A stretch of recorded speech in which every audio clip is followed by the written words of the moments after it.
Whiskers, from zero to hero, baby. All right, check this out, people. You think you know Rich? You don't know Whiskers. This ain't no ordinary house cat. No, this cat is a businessman. He's got a mansion so big his litter box has its own zip code. I'm talking serious luxury. He went from sleeping in dumpsters to sleeping on silk pillows. Can you believe that? This little furball is living larger than most humans I know, and that includes me sometimes. It's crazy, I tell you. Now, Whiskers wasn't always Mr. Fancy Paws. Oh no, he came from the streets. Real tough streets. The kind of streets where you've got to fight for your next meal. You hear me? But somehow, this cat, this little orange tabby with a big attitude, he hit the jackpot. I don't know how he did it. Maybe he invented some super catnip or won the animal lottery. All I know is one day he was dodging traffic, the next he was dodging paparazzi. That's a glow-up, man. His crib now, forget about it. It's got like 50 rooms and a butler. A human butler named Jeeves, who probably has a PhD, but now he's fluffing Whiskers' pillows. Whiskers just meows and Jeeves comes running. More tuna, Jeeves, and make it snappy. That cat runs the whole house. He's got tiny gold chains, little diamond studs in his ears. Well, not really ears, but you get it. He's flashy. He wakes up when he wants, usually around noon. Then he stretches, does a little cat yoga, probably some downward-facing cat pose, looking all serious.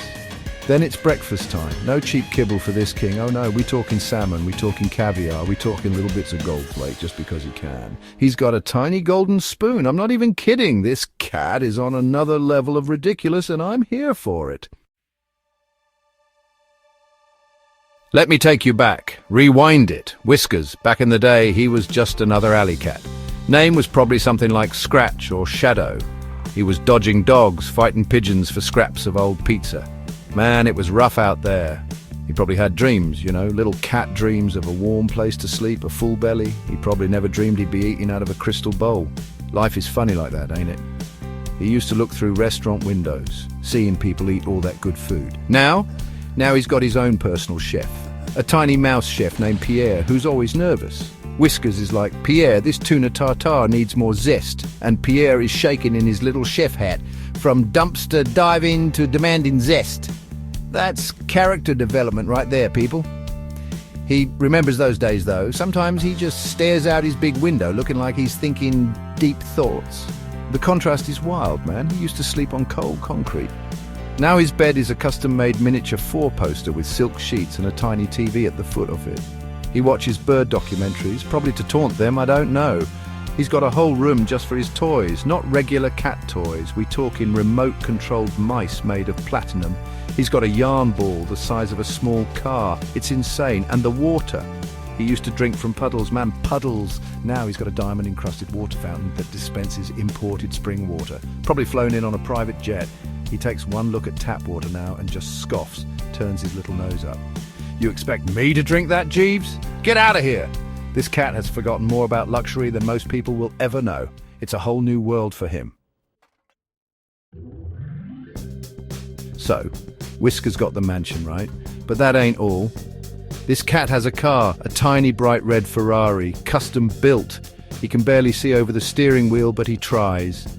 He puts on these little driving goggles, looking all serious. He mostly just sits in it in the driveway, meowing like he's revving the engine. Vroom, vroom, meow, meow. It's the funniest thing you'll ever see. He even has a tiny license plate that says Top Cat 1. And the money. Oh, the money. Whiskers loves his cash. He's got stacks of it, just piles of $100 bills everywhere. Sometimes he makes a bed out of it, just rolls around in the money, purring like a tiny engine. He doesn't understand what it's for, probably.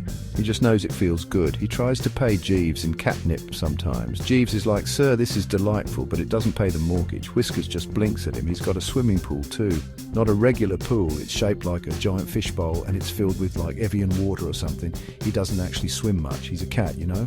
He mostly just dips a paw in, looks disgusted, then lays on a tiny pool lounger, wearing little cat sunglasses, sipping on a tuna smoothie. He's living that influencer life, but he doesn't even have thumbs to post. Then there's his wardrobe. This cat has more clothes than a department store. Little tuxedos, tiny tracksuits, even a little astronaut outfit. Why? Nobody knows. He just likes to look fly. He'll have Jeeves lay out 3 different diamond collars and he'll tap the one he wants with his paw. This one matches my mood today. My mood is rich. He's a character, man. A very, very wealthy character with too much time on his paws. So, Whiskers loves showing off, right? One day he decides to throw the biggest, fanciest pet party ever. He invites all the neighborhood animals. Bartholomew, the big goofy golden retriever from next door. Stanley, the squirrel who's always trying to borrow nuts, or in this case, cash. Even Penelope, the posh poodle from down the street who thinks she's all that. Wiskers wanted to impress them bad. He had a seafood buffet that stretched across the whole lawn. Shrimp towers, tuna mountains, salmon rivers. And he's there, on a tiny DJ booth, trying to spin records with his paws. Scritch, scratch, meow. It was something else. Bartholomew was just confused, trying to play fetch with a giant ice sculpture of Wiskers. Stanley was stuffing his cheeks with caviar, looking shifty. Penelope was judging everyone's table manners. Classic Penelope. Then Wiskers decides on his big finale. He's going to make it rain. With catnip, the good stuff, imported top-shelf catnip. He had Jeeves loaded into a tiny cannon. He yells, "Let it rain, Jeeves!" But Jeeves, bless his heart, he loaded it with too much. Whoosh! The whole yard is covered in catnip. Every animal goes wild. Cats are zipping, dogs are rolling. Stanley the squirrel is trying to build a nest out of it. It was pure chaos, man. Wiskers himself got a face full. He starts chasing his own tail, then tries to climb the ice sculpture, which melts, and he slides right into the tuna mountain. Splat! He's covered in fish and catnip, looking like a mess. Everyone stops and just stares. Then Bartholomew starts barking like he's laughing. Soon all the animals are chuckling. Wiskers, for a second, looks embarrassed, but then he starts laughing too. A little meow chuckle.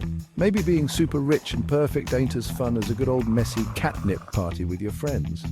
Or maybe he just realized he needed a bigger catnip cannon for next time. Yeah, probably that.